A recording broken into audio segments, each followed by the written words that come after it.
Okay.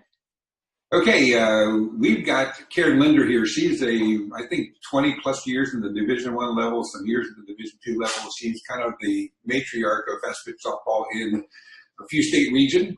Karen, good morning. Glad to have you with us. I'm going to talk to you a little bit about a few things that we should be doing as coaches or parents on how we should be prepping in the off season as these 10 and 12 and 14-year-olds. What should me as a father be doing in helping my girl get to another level during this off-season time?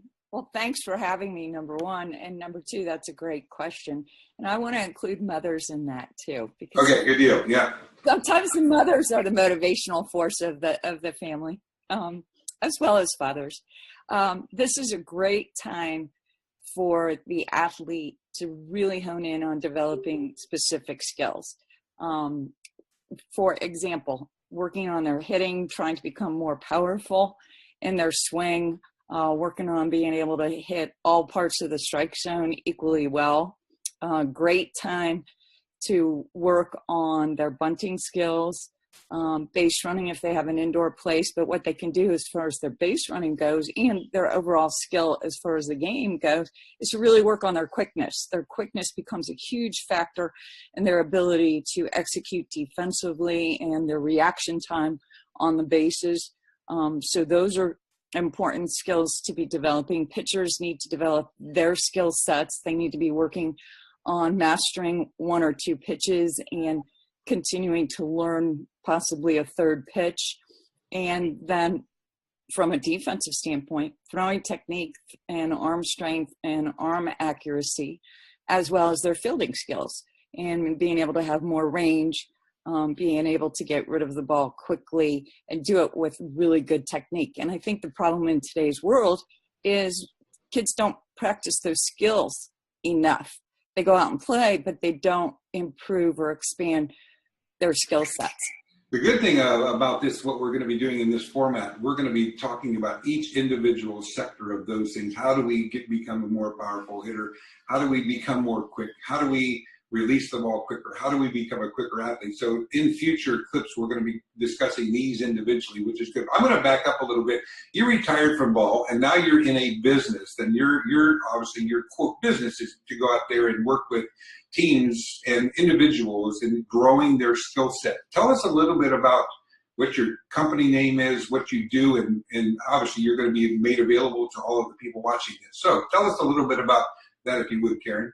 My company name is Aspire Higher Sports, and we do a couple different things. And one of the things we do, which you mentioned, is we do work with kids during doing lessons on individual skills, and we can work on their hitting, any skill.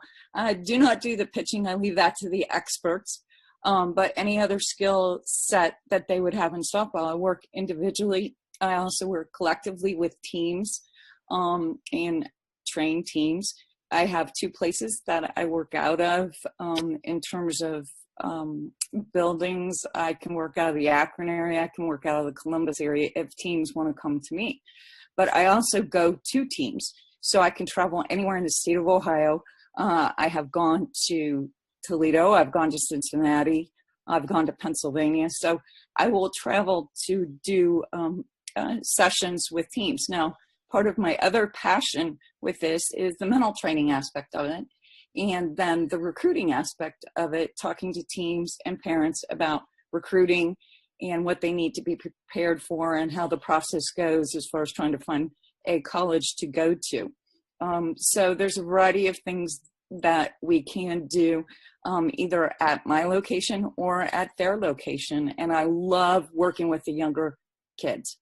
Okay, I guess the good thing about this is you're a one-stop shop here. When you go to visit a team, and I'm sure you would go see a team in Indiana if you could, or Kentucky if the opportunity existed. But when they get you, they get a real good, thorough information of what D1s look like or what a college coach would want their athlete to look like. Of course, you're also informing parents. Their parents should be there. So you're giving information that's pretty solid, rock solid, so far as techniques are concerned and what you're doing.